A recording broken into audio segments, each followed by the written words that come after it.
নমস্কার শ্রোতা বন্ধুরা, কেমন আছেন? আশা করি আপনারা সুস্থ আছেন এবং ভালো আছেন। আমি জয়িতা চলে এসেছি আপনাদের জন্য সিনে মিস্ট্রি ডার্কের তরফ থেকে প্রত্যেক বৃহস্পতিবার ও রবিবারের মতোই রহস্য, রোমাঞ্চ, ভৌতিক ও অলৌকিক গল্প নিয়ে। আজকের গল্প লেখক শ্রী হেমেন্দ্র কুমার রায়ের লেখা লোমহর্ষক একটি ভূতের গল্প, বন্দি আত্মার কাহিনী। হেমেন্দ্র কুমার রায় 1888 সালের 2রা সেপ্টেম্বর কলকাতার পাথুরিয়া ঘাটা অঞ্চলে জন্মগ্রহণ করেন। তার পারিবারিক নাম ছিল প্রসাদ দাস রায়। তিনি মাত্র 14 বছর বয়সে সাহিত্য চর্চা শুরু করেন। 1903 সালে বসুধা পত্রিকায় তার প্রথম লেখা আমার কাহিনী প্রকাশিত হয়।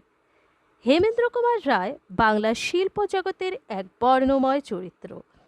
সাহিত্যের বিভিন্ন ধারায় তার ছিল অবাধ বিচরণ। তিনি ঔপন্যাসিক ও কবি হওয়ার সাথে সাথে একজন গীতিকারও ছিলেন। 1963 সালের 18 এপ্রিল তার মৃত্যু হয়।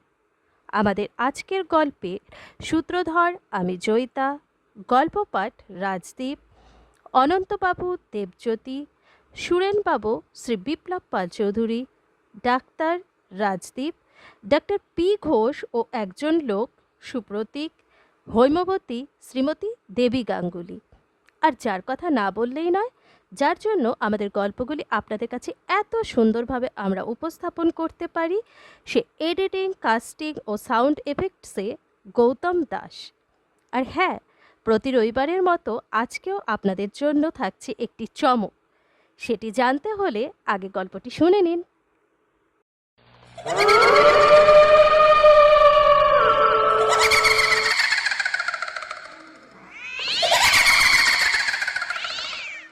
বিখ্যাত স্পিরিচুয়ালিস্ট অনন্তবাবুর বাড়িতে বসে এক সন্ধ্যায় আলাপ করছিলাম। কথা হচ্ছিল প্রেততত্ত্ব নিয়ে। আমি ডাক্তার, কিঞ্চিৎ পসারও যে আছে, নিজের মুখে একথা বললে গর্ব করা হবে না। আত্মা বলে কোনো কিছুর অস্তিত্ব যে আদৌ আছে, আমি আজ পর্যন্ত হাতে নাতে এমন প্রমাণ কখনো পাইনি। জন্ম, মৃত্যু ও দেহগত সমস্ত রহস্য একেবারে আমার নখদর্পণে। এমন অভিমান আমার পুরো মাত্রায় আছে।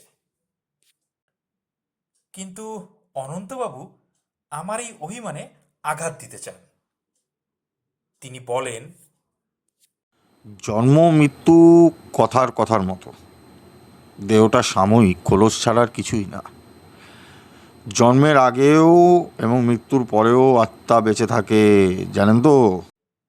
খুব জোরে তর্ক চালিয়েছি। আমিও বুঝবো না, অনন্তবাবু না বুঝিয়ে ছাড়বেন না।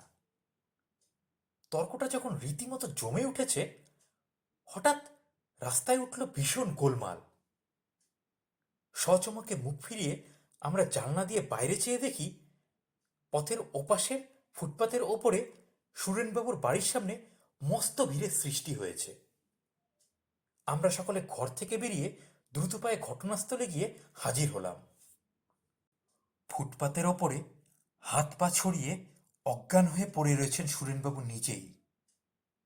তিনি কেবল আমাদের প্রতিবেশীই নন, আমাদের দুজনেরও বিশেষ বন্ধু বটে। ভিড়ের একজন লোক জিজ্ঞাসার উত্তরে বলল, বারান্দার ওপর থেকে উনি পড়ে গিয়েছেন। আমরা ধরাধরি করে সুরেনবাবুকে নিয়ে তার বাড়ির ভেতরে ঢুকলাম।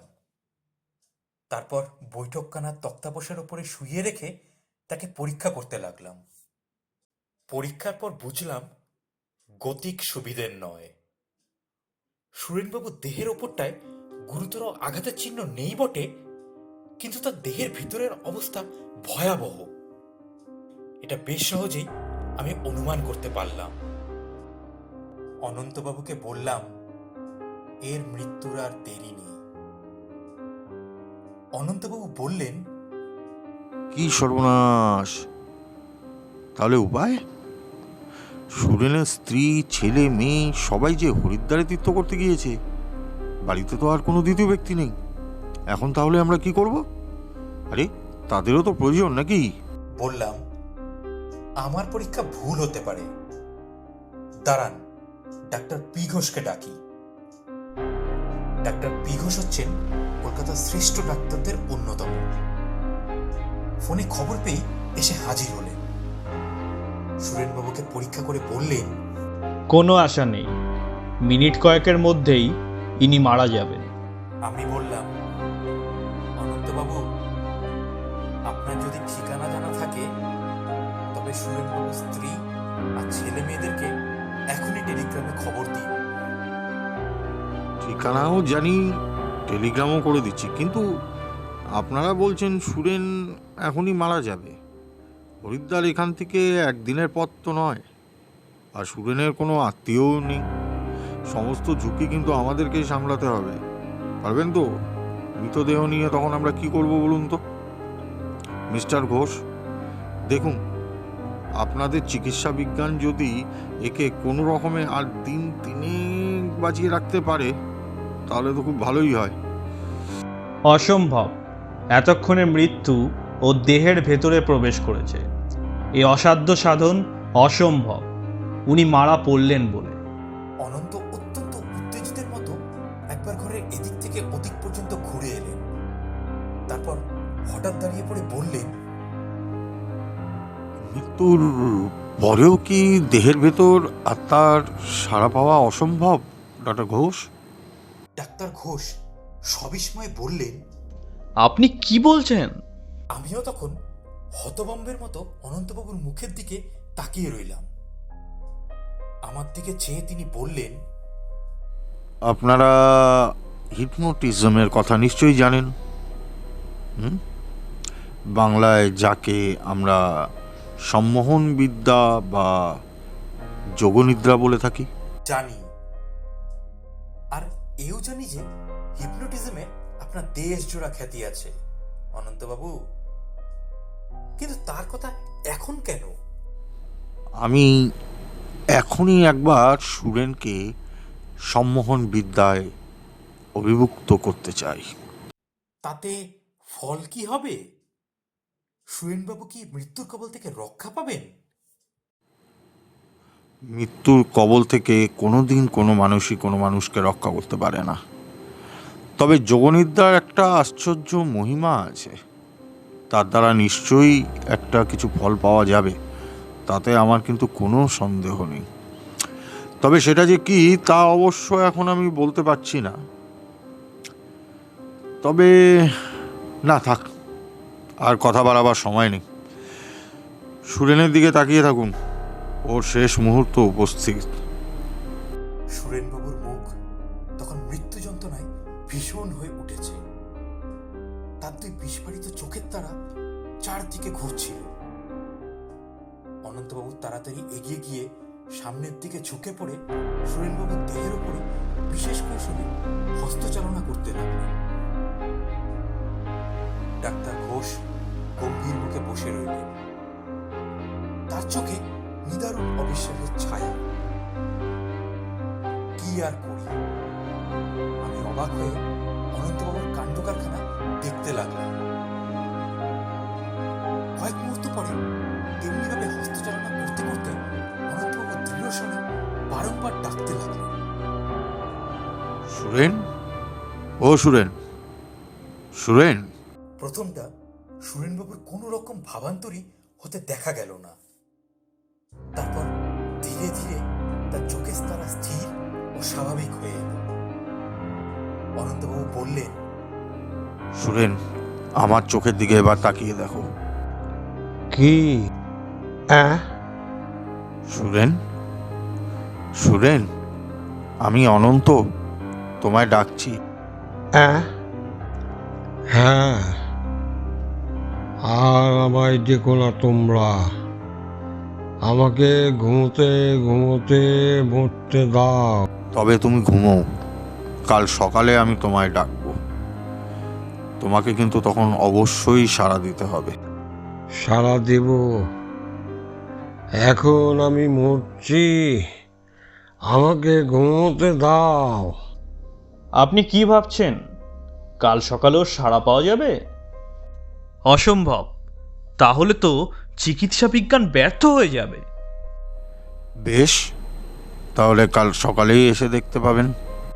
আসবো, যদিও জানি অসম্ভব সম্ভব হবে না, তবু আপনি আমার কৌতূহল জাগিয়ে তুলেছেন। কাল সকালে আমি আবার আসছি। পরদিনের সকাল। বহুকাল ধরে প্রেততত্ত্ব নিয়ে ক্রমাগত নাড়াচাড়া করে করে গোড়ামির দ্বারা আচ্ছন্ন হয়ে অনন্তবাবু বিচার শক্তি হারিয়ে ফেলেছেন। এই কথা বলা বলি করতে করতে ডাক্তার ঘোষের সঙ্গে আমি সুরেনবাবুর বাড়িতে গিয়ে হাজির হলাম। দেখলাম বৈঠকখানা সমস্ত জানলা বন্ধ করে আধা অন্ধকার ঘরে সুরেনবাবুর দেহের পাশে অনন্তবাবু চুপ করে বসে আছেন, সমস্ত নিথর নিঝুম। ডাক্তার ঘোষ সুরেনবাবুর দেহ পরীক্ষা করে বললেন, দেহ শীতল আর আড়ষ্ট, হৃৎপিণ্ডের ক্রিয়া স্তব্ধ, শ্বাস প্রশ্বাস নেই। কাল রাতেই এর মৃত্যু হয়েছে। অনন্তবাবু, এখনো কি আপনার সন্দেহ দূর হয়নি? অনন্তবাবু উত্তর দিলেন না।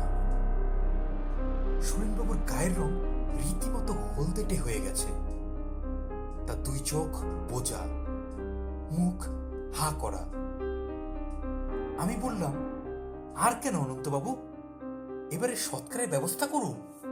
হরিদ্বারে তার করে দিয়েছি, আগে সুরেনের ছেলে মেয়ে বউ আসুক। কি আশ্চর্য, মরা কখনো কথা কয় না কি আবার? সুরেনবাবুর চোয়াল ও ওষ্ঠাধর একটুও নড়ল না, কিন্তু তার হা করা মুখ থেকে অদ্ভুত বিকৃত স্বরে এই কথাগুলো বেরোল। সে কি সব! মনে হলো সুরেনবাবু মুখ যেন কথা বলছে না, সে সুর আসছে যেন বহুদূর থেকে, যেন গভীর কোন গিরিগুহার অতলতার ভেতর থেকে। একটা অজানা ভয়ে আমার গা কাঁপতে লাগলো। ডাক্তার ঘোষ যেন ধাক্কা খেয়ে পিছিয়ে গিয়ে দাঁড়ালেন দেয়ালে পিঠ রেখে, তার মুখ চোখ উদ্ভ্রান্তের মতো। সুরেন, তুমি কি এখনো ঘুমিয়ে আছো? না না, আমি ঘুমোচ্ছিলাম বটে, কিন্তু এখন আমার মৃত্যু হয়েছে। সুরেন, আবার তুমি ঘুমিয়ে পড়ো। ডক্টর ঘোষ, আপনার কোনো বক্তব্য আছে এ নিয়ে? না। ভয়ানক, মানুষের গলার ভেতর থেকে যে ওরকম বীভৎস আওয়াজ বেরোতে পারে এটা ধারণারও অতীত। ও তো কণ্ঠস্বর নয়, যেন একটা অমানসিক ধ্বনি মাত্র। কিন্তু ধ্বনি তো অপর কারোর নয়, ও ধ্বনি তো আসছে সুরেনের গলার ভেতর থেকেই। সুরেনকে আজ আর ব্যস্ত করব না, বুঝলেন তো? ও এখন নিশ্চিন্তে ঘুমিয়েই থাক না হয়। বোধহয় পরশু দিনই সুরেনের স্ত্রী এসে পড়বেন, তখন আর একবার আপনাকে ডাকবো না হয়। কি আসবেন তো? নিশ্চয়ই আসবো। এ যে অজানা নতুন বিজ্ঞানের রহস্য, না এসে থাকতে পারবো না। আজ অনন্তবাবুর আহ্বানে আবার সুরেনবাবুর বাড়িতে চলেছি আমরা দুজনে। সন্তানদের নিয়ে সুরেনবাবুর স্ত্রী কলকাতায় এসে পৌঁছেছেন। তার নাম হৈমবতী। ক্রন্দনধ্বনি শুনতে শুনতে সুরেনবাবুর বৈঠকখানার ভেতরে গিয়ে ঢুকলাম। সুরেনবাবুর আড়ষ্ট দেহ ঘিরে বসে আছেন হৈমবতী, তার দুই ছেলে আর এক মেয়ে। সকলের চোখে জল, কণ্ঠে আর্তনাদ। অনন্তবাবু বসে আছেন মৃতদেহের ডান পাশে। মুদিত নেত্রে তিনি মূর্তির মতো স্থির, যেন ধ্যানমগ্ন। সুরেনবাবুর দেহ যেমনভাবে দেখে গিয়েছিলাম তেমনিভাবেই আছে। হৈমবতী গতকাল এসেছেন। হিসেব করে দেখলাম সুরেনবাবুর মৃত্যুর পর 5 দিন কেটে গিয়েছে। একে গ্রীষ্মকাল, তাই এবছর আবার অতিরিক্ত গরম। কিন্তু আশ্চর্য ব্যাপার এই যে সুরেনবাবুর গায়ের রং হলদে এবং দেহ মৃত্যু, শীতল ও কাঠ আড়ষ্ট হয়ে গেলেও একটুও পচেনি বা ফুলে ওঠেনি। অনন্তবাবু চোখ খুলে বললেন, এই তো আপনারা এসেছেন। হৈমবতী বড়ই ব্যস্ত হয়ে পড়েছে। তাহলে আমি একবার সুরেনকে জাগানোর চেষ্টা করি। আমরা নীরবে ঘাড় নেড়ে সায় দিলাম, যদিও আমার বুকের ভেতরে জাগলো কাঁপন। মৃতদেহের ওপরে খানিকক্ষণ হস্তচালনা করে অনন্তবাবু ডাকলেন, সুরেন, সুরেন, সুরেন। প্রায় 10-12 বার নাম ধরে ডাকার পর মৃতদেহের আড়ষ্ট হা করা মুখের ভিতরে জিভখানা হয়ে উঠল আবার সেই রকম ভয়াবহ রূপে চঞ্চল। হৈমবতী স্বামীর বুকের উপরে ঝাঁপিয়ে পড়ে ক্রন্দন স্বরে বলে উঠলেন। হৈমবতী বললেন, ওগো, তাহলে তুমি সত্যিই বেঁচে আছো? ছেলেমেয়েরাও বাবা বাবা বলে চেঁচিয়ে কেঁদে উঠল। অনন্তবাবু বললেন, সুরেন, কথা বলো সুরেন, কথা বলো। আবার শোনা গেল সেই বর্ণনাতীত ভয়ঙ্কর কণ্ঠস্বর, যা আসছে যেন বাড়ির বাইরে পৃথিবীর অতল পাতালের ভেতর থেকে। আহ, আবার কেন ডাকাডাকি? বলেছি তো আমি বেঁচে নেই। ওগো, এই তো তুমি বেঁচে আছো, এই তো তুমি কথা কইছো। একবার চোখ মেলে তাকিয়ে দেখো, আমরা সবাই এসেছি। অনন্তবাবু বললেন, হৈম, স্থির হও, শান্ত হও, দাঁড়াও। সুরেন এখন আমি ছাড়া কারোর কথার জবাব দেবে না।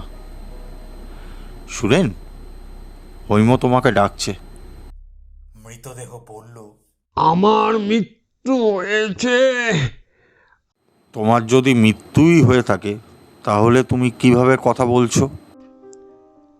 আমি এখন আমার মৃতদেহের মধ্যে বন্দি হয়ে আছি। বন্দি? কেন? তুমি তুমি যেতে দিচ্ছ না বলে। অনন্তবাবু এতক্ষণ সমানে হস্তচালনা করছিলেন। এ ব্যাপারে তিনি যে তার সমস্ত ইচ্ছা শক্তিকে প্রবলভাবে নিযুক্ত করেছেন সেটা বোঝা যায় তার চেহারা দেখে। তার কপালের ওপরে শিরাগুলো এবং কণ্ঠের ওপরে মাংসপেশিগুলো দ্বিগুণ ফুলে এবং মুখের রং রাঙা টকটকে হয়ে উঠেছে। হঠাৎ তিনি হস্তচালনা বন্ধ করে খানিকক্ষণ নীরবে অত্যন্ত হাঁপাতে লাগলেন। তারপর ফিরে বললেন, হৈম, আর কেন? তোমার জন্যই সুরেনকে যোগনিদ্রায় আচ্ছন্ন করে রেখেছিলাম। এবার ওর ঘুম ভাঙাই, ওর আত্মাকে মুক্তি দিই। তোমরা ওর মৃতদেহ সৎকারের ব্যবস্থা করো। হৈমবতী এমন তীব্র স্বরে চেঁচিয়ে কেঁদে উঠলেন যে আমাদের কান যেন ফেটে গেল। তারপর তিনি মাটির উপরে আছড়ে পড়ে বললেন, অনন্তবাবু, অনন্তবাবু, আমাকে দয়া করুন।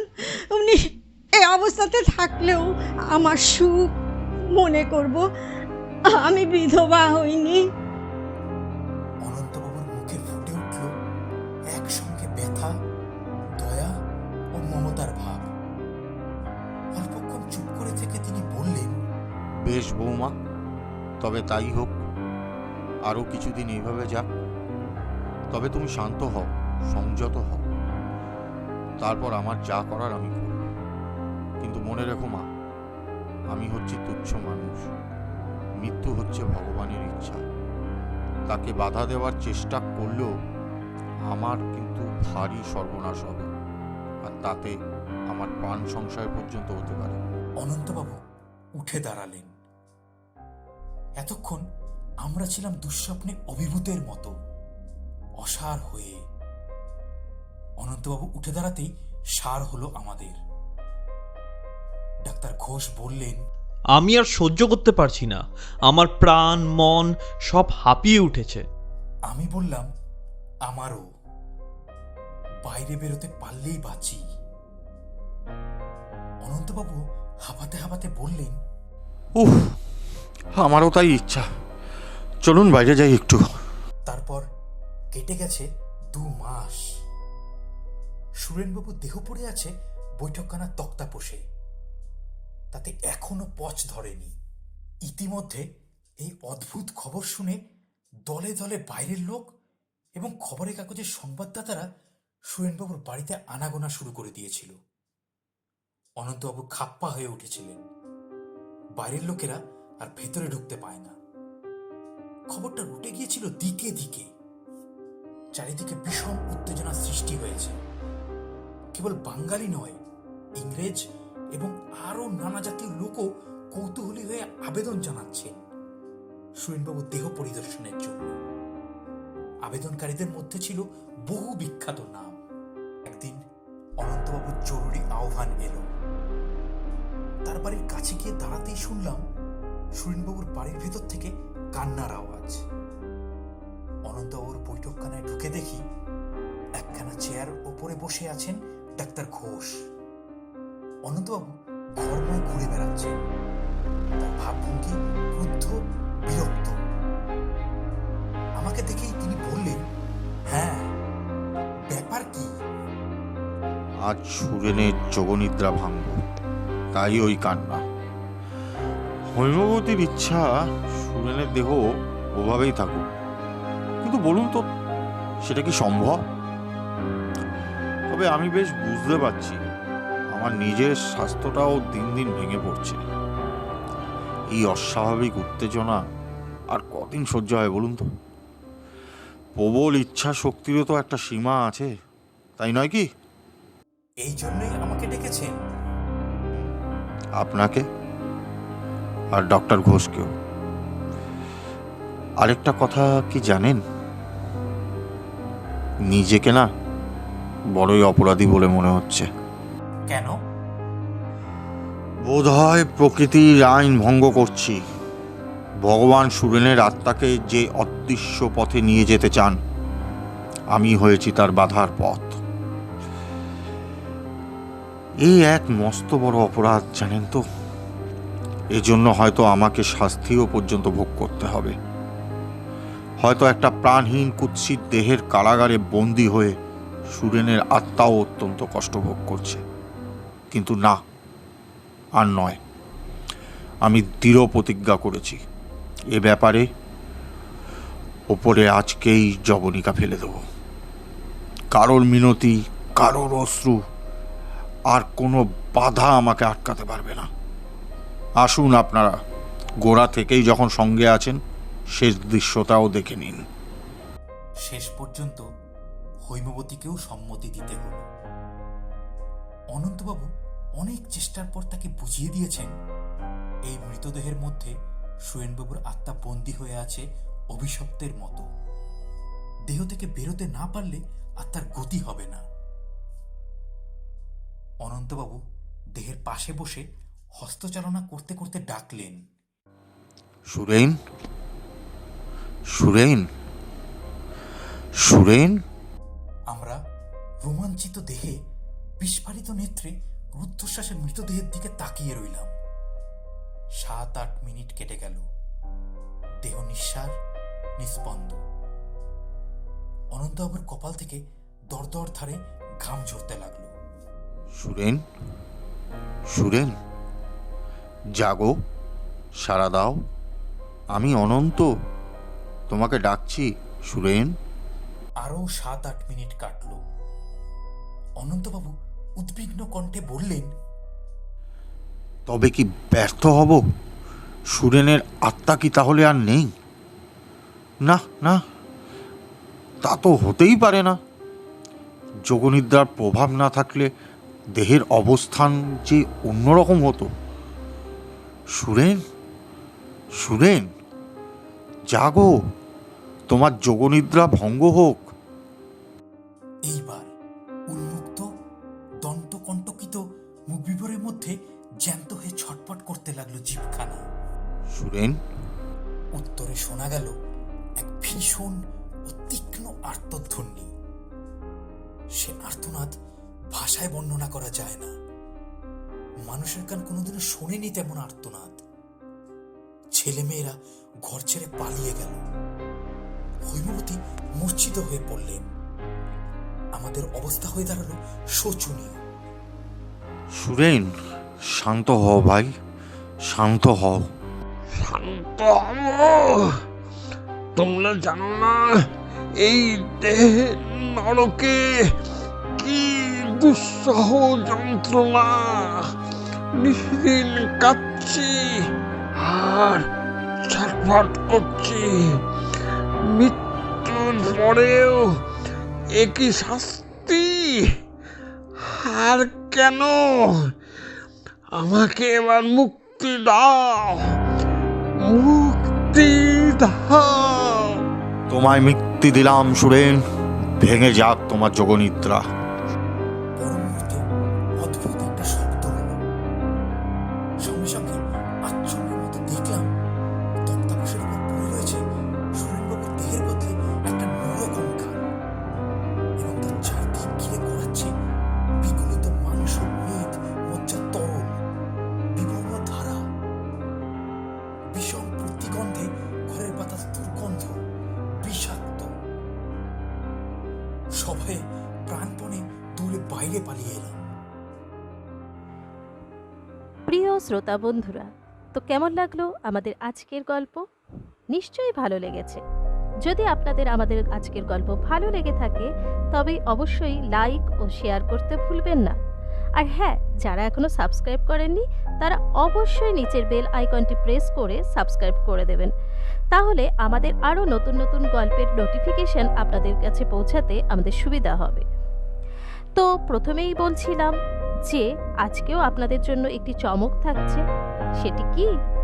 সেটি হলো, আমাদের জীবনে অনেক সময় এমন এমন ঘটনা ঘটে যায় যার সংজ্ঞা আমরা কখনোই পাই না।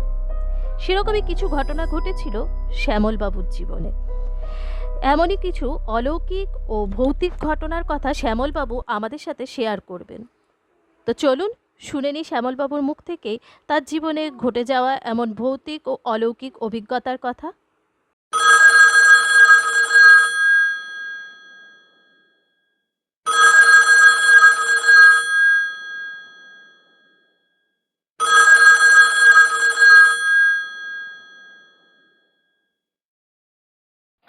নমস্কার, আমি কেমিস্ট্রি ডাক্তার তরফ থেকে বলছি।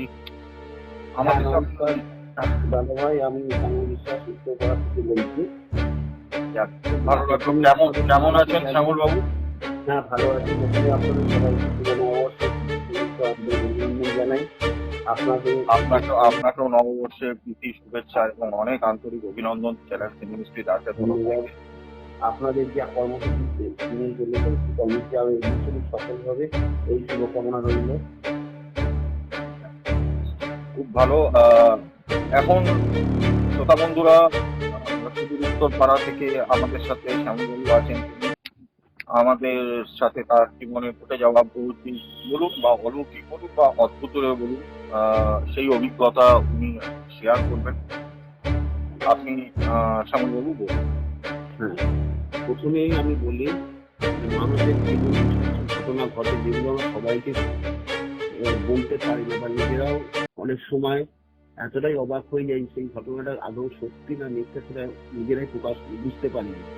এমনই কিছু কিছু ঘটনা আমার সাথে ঘটেছিল, এবং আজকে একটা মঞ্চ পেয়ে যেখানে সেটা আমি শেয়ার করতে পারি, সেই জন্য আপনাদের আমি অসংখ্য ধন্যবাদ জানাচ্ছি। আমার এবং আমরাও প্রচন্ড ভাগ্যবান যে আপনার মতন মানে একজনকে পেয়েছি যিনি আমাদের এই কর্মসূচিতে এগিয়ে এসেছেন, সাহায্যের হাত বাড়িয়ে দিয়েছেন এবং তার জীবনের অভিজ্ঞতা শেয়ার করেছেন। আমরাও ভাগ্যবান। অ্যাকচুয়ালি আমার যখন আমি মাধ্যমিক পরীক্ষা দিচ্ছিলাম, সালটা হবে 1993 সাল। তখন আমি সাধারণত রাতেই পড়াশোনা করতাম, সকালবেলাটা পড়াশোনা হতো না, খেলাধুলায় ব্যস্ত থাকার জন্য। আমার 26 11 খেলতাম, সেই কারণে খেলাধুলা পড়াশোনাটা চলতো। মাধ্যমিক পরীক্ষার দিকে সেই সময় আমাদের সঙ্গে মনে আছে অঙ্ক পরীক্ষার আগে একটা ছুটি থাকতো না, সানডের পরের দিন অঙ্ক পরীক্ষা। এই দিন ঘটনাটা বলি, সেটা ছিল শনিবার দিন। আমার ইতিহাস পরীক্ষা শেষ হয়েছিল, আমি অঙ্ক প্র্যাকটিস শুরু করেছিলাম রাত্রির থেকে, শনিবার রাত্রির থেকে। এবং প্র্যাকটিস মোটামুটি খাওয়া দাওয়া করে ধরুন 10টা 10:30 অঙ্ক নিয়ে বসেছি। করতে করতে টাইমটা ঠিক মনে নেই, যত সম্ভব 12টা কি 12:15-20 আশপাশ হবে। আমি অঙ্ক করতে করতে আমি দোতলা ঘরে অঙ্ক করছি, হঠাৎ মনে হলো আমার ডান দিকে জানলায় কারেন্ট নিচে কেউ দাঁড়িয়ে আমার অঙ্কটা দেখছে। রাত্রি 12:20 কি 12:30। এবার যেহেতু আমি অঙ্ক প্র্যাকটিস করছি সাদা খাতার মধ্যে, চোখের ভুল হতেই পারে সাধারণত, এই জন্য আমি চোখটা মুছে ভালো করে জল ঠলছে আবার অঙ্কের দিকে মন দিচ্ছি, কিন্তু মনে হচ্ছে বারবারই কেউ একজন আমার জানলায় দাঁড়িয়ে আছে, কিন্তু অসুবিধা পেছনে দাঁড়ানোর কোনো পারমিশন নেই বা ইউনে দোতলায় কিভাবে দাঁড়ানো সম্ভব নয়। আমি সেটা মনে হয় ভাবছি আর চিন্তাকে শুধু চোখের ভুলই হবে, কারণ বারবার একই জিনিস দেখছি, ওটা সাদা খাতাটা দিয়ে তাকিয়ে আসছি বলে। যথারীতি অনেকক্ষণ ধরে অঙ্ক প্র্যাকটিস করতে করতে আবার মনে হলো হ্যাঁ আরেকজন যেন আবার দেখতে পাচ্ছি যেন একজন দাঁড়িয়ে আছে। তখন আবার যখন আমি তাকাচ্ছি কাউকে দেখতে পাচ্ছি। দেখুন 2-3 বার ঘটনাটা ঘটেছে। অবয়বটা কি একই প্রকৃতির ছিল? মানে অবয়বটা একই প্রকৃতির ছিল, জাস্ট যেরকম অঙ্ক খাতা যেমন সাদা ওরকম সাদা দেখছি। সেজন্য মাথার মধ্যে কোনো ভয় কাজ করেনি। আমি শুধু একটা জিনিসই ভাবছিলাম যে সাদা খাতাটা হয়তো অনেক সময় রাত্রিবেলা চোখের সময় অনেকক্ষণ ধরে রাখে, সাদা একটা আলো ওই যেটা ফুটে ওঠে, সেই সাদা জিনিসটাই ফুটে উঠে কোনো মুখ দেখা যাচ্ছে, কিন্তু সাদা পোশাক মতন একটা কিছু দেখতে পাচ্ছি। কিন্তু সেখানে দাঁড়িয়ে থাকা কখনোই সম্ভব না, কারণ ওখানে কন্ডিশনই কিছুই নেই, এবং হাতও দেখতে পাচ্ছে, শুধু দেখছি কেউ দেখছে আমার কাছে। এরকম 2-3 বার হওয়ার পর আমি ভাবলাম চোখ টুকু হতে পারে, হয়তো বা আমাকে ফলো করতে এরকম হতে পারে। আমি একটা কাটতে বরঞ্চ মুখটা দূর দিকে রাখি আর চোখটা জানলার দিকে রাখি। তখন ছোট বয়স অনেক রকমের চিন্তা ভাবনা থাকে, তা সেই হিসাব করে আমি বইয়ের দিকে মুখটা রেখে চোখটা জানলার দিকে রেখেছি, কিন্তু যতক্ষণ রাখছি তখন আর দেখতে পাচ্ছি না। তারপরে আবার বললাম না আমার চোখেরই হতে ভুল, তখন একটু চোখের মধ্যে আমার একটা বদকার ছিল, চোখে আমদানি লাগাতে ভুলটা না, সেই কারণে আমি আমদানি লাগিয়ে আবার করতে বসেছি।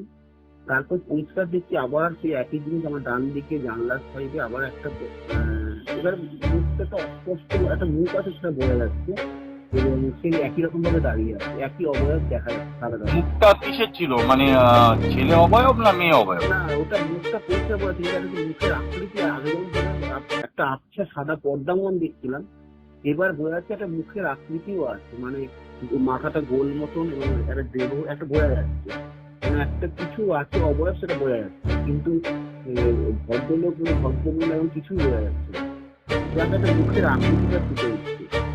এবার আমি যেই তাকাতে গেলাম তখন কয়েক সেকেন্ডের জন্য পরিষ্কার ভাবে আমি দেখলাম সে কিন্তু তখন আর সরেনি, সে আমাকে একদৃশ্যে তাকিয়ে আছে, কিন্তু আমি তার মুখের অংশটা কিছু বোঝা যাচ্ছে না, কিন্তু মনে হচ্ছিল একটা আচ্ছা একটা বয়স্ক লোক।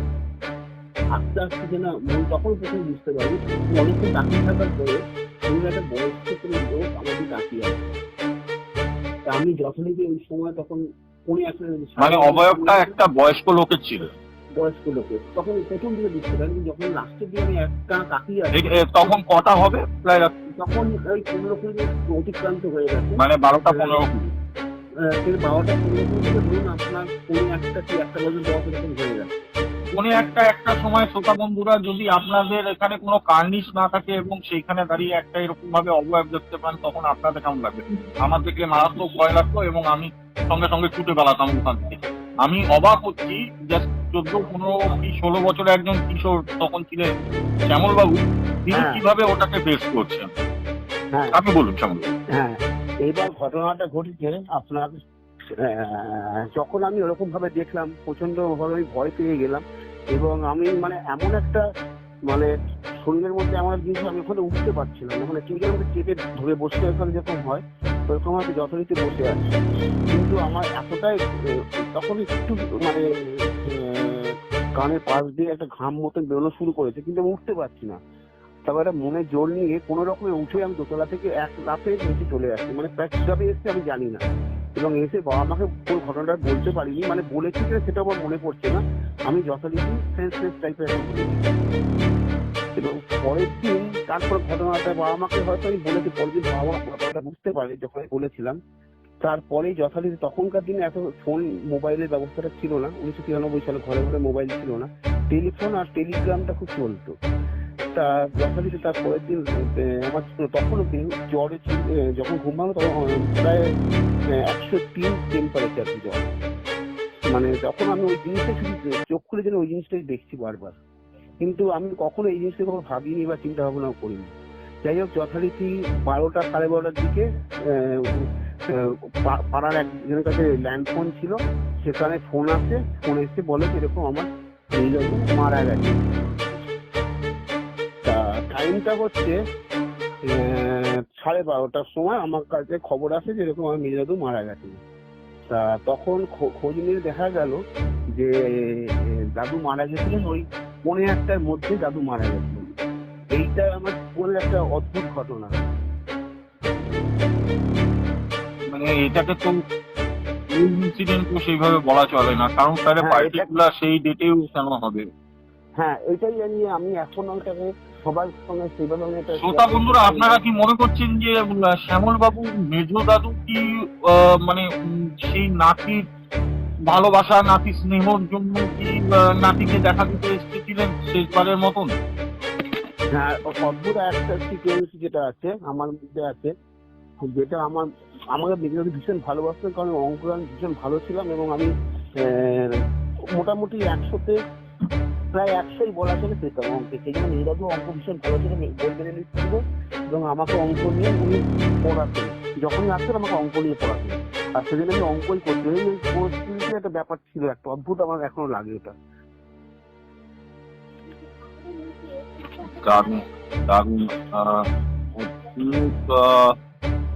খুবই হার্ট টাচিং, শুধু অদ্ভুত না, এটা একটা হার্ট টাচিং, এটা একটা সেন্টিমেন্টাল, ইমোশনাল। একদম আমার নিজেরই খারাপ, মানে কেমন জানি লাগছে, একটা প্রায় চোখ দিয়ে জল বেরিয়ে আসছে। আশা করি আমাদের শ্রোতা বন্ধুরা খুব ইমোশনাল হয়ে পড়েছেন ভীষণ ভালো, এবং সেটা আমি সবাইকে বললে অনেকে আপনি আপনার মনে আছে তো, আপনি মাধ্যমিকের পরীক্ষা ছিল না সেটা? হ্যাঁ হ্যাঁ, এটা মাধ্যমিক পরীক্ষা। আপনি অঙ্কতে মানে কত পেয়েছিলেন শেয়ার করা যাবে? আমার অতটা মনে নেই, সেটার সময় 90 ঘরেই ছিল, 97। আপনার দাদুর আশীর্বাদেও হতে পারে সেটা। হ্যাঁ হ্যাঁ হ্যাঁ, 96-7 মধ্যে ছিল। Very nice. এটা ওই ঘটনাটা আমার কোনোদিনই ভুলবো না, আমার সারা জীবন। তখনই ঘটনা, আপনার সাথে যখন কথা বলতে তখন গাছ পাখা লোমগুলো কাটা দিয়ে উঠছে। আপনি ঠিক হন, আপনি সেটা জানি, এটা বহুতের আশীর্বাদ।